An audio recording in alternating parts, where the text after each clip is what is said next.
So how is it that executive functioning tends to be different? There are neurological processing differences in our individuals with autism spectrum disorder.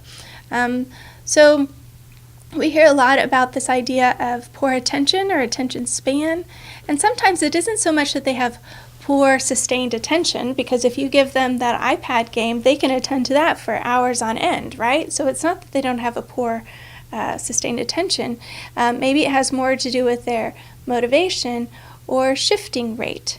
So sometimes if a child is focused on one activity and it's time to go to the next activity, they get stuck. They have trouble shifting quickly to the next thing, right? Memory. We tend to think of individuals with autism as having a good memory. That's a good kind of long-term and even short-term memory. That's not necessarily a good working memory, okay? The storage and retrieval, the processing speed.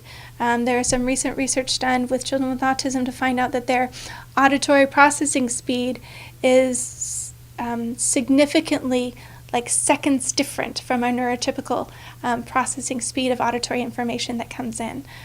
So that's part of that working memory and processing as the directive is given, the time that it takes me to think through what that means I need to do as an action next.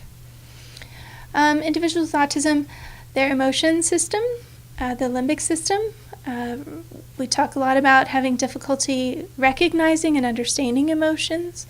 That is an area that affects our executive functioning and being able to recognize our context to know when to inhibit our thoughts and feelings, right? The fight or flight condition tends to be processed somewhat differently with autism spectrum disorder.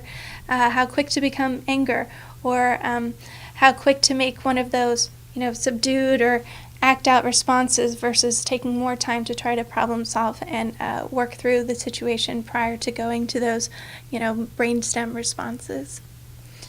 And finally, this idea of judgment and executive function is clearly an area of difference with our individuals with autism spectrum disorder, and it affects things like the TOM stands for theory of mind. That will be one of the next lessons we talk about, and perspective taking, which falls under this theory of mind. So we'll talk about that more in the next lesson.